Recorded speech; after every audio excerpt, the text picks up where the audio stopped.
Hey everyone, welcome. Today we're diving into something really special, Akershus Fortress. This place is literally Oslo's medieval guardian, and it's been watching over the city for, get this, over 800 years. And that really gets you thinking, right? How can one single fortress possibly tell the story of a whole city? An 800-year story at that. I mean, we're talking about a massive chunk of history locked inside these stone walls. Well, let's find out together. All right, so first things first, let's talk location. Our journey into Oslo's past starts right here, with this fortress on the fjord. And let me tell you, its position is absolutely spectacular, but it's not just for show. As you're about to see, where it is, well, that's the key to everything. Okay, take a look at this.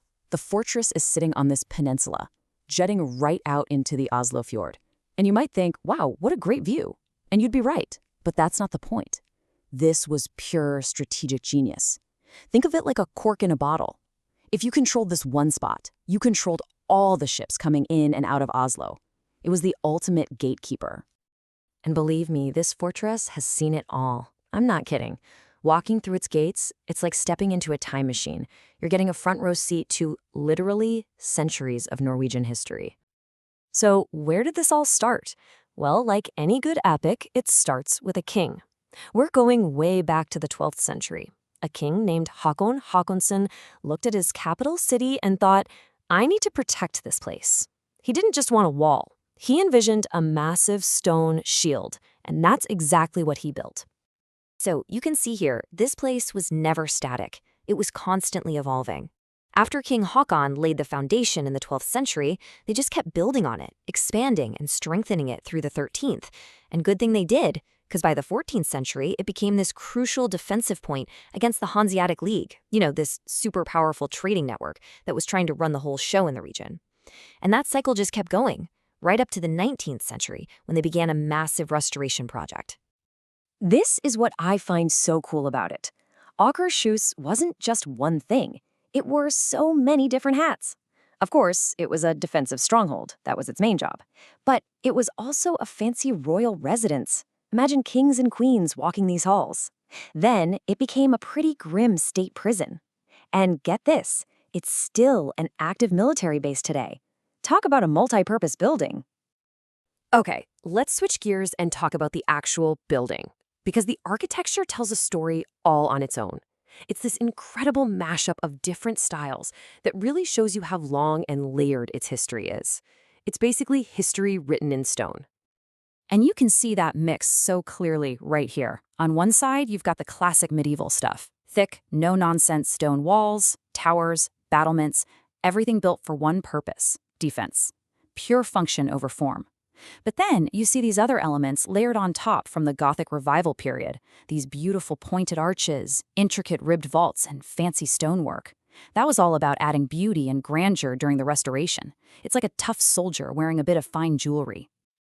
And the thing is, these two styles don't clash at all.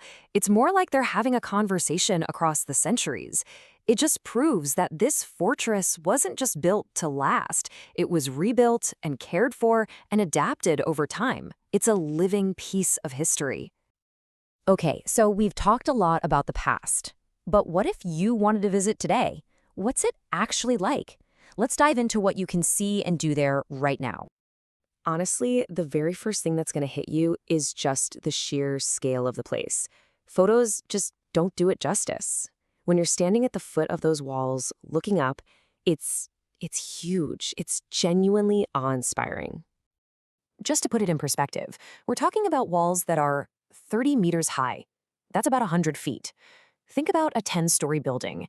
Now imagine that building is made of solid stone. Yeah. That's what they were building to be totally unbreakable. And it's not just about height. It's also massive in area. The whole complex is over a hectare. It really is like its own little walled town, with all these hidden corners and courtyards just waiting for you to explore. So what are the must-dos? Well, you absolutely have to check out the panoramic views of the city and the fjord. They're breathtaking. And there's an amazing museum right there on site that really gets into the nitty-gritty of the local history. And seriously, do yourself a favor and take one of the guided tours. All right, so here's your perfect 3-step plan if you go. Number 1, take that guided tour. That's how you'll get all the juicy secrets and hidden stories. Number 2, hunt down those panoramic views. Seriously, your camera will thank you. And number 3, spend some real time in the museum. It's the perfect way to wrap it all up and connect with the history you've been walking through. Okay, as we start to wrap this up, I want to leave you with this thought. Akershus Fortress isn't just a museum piece. It's not just an old pile of rocks. It's a living, breathing landmark in the heart of Oslo. So if you had to boil it all down, what is this place? It's a landmark, for sure. But it's more than that. It's a symbol. It represents Norway's incredible history, its unique architecture, and maybe most importantly, its resilience. I mean, think of everything it's been through. Sieges, wars, just the slow grind of time, and it's still standing. And that brings us to one last really interesting question. For centuries, this fortress's job was clear: protect the city from attack. But today, its job is different. So, what does it protect now? Maybe, just maybe, it's protecting something even more important: the memories, the culture, the very identity of Oslo itself.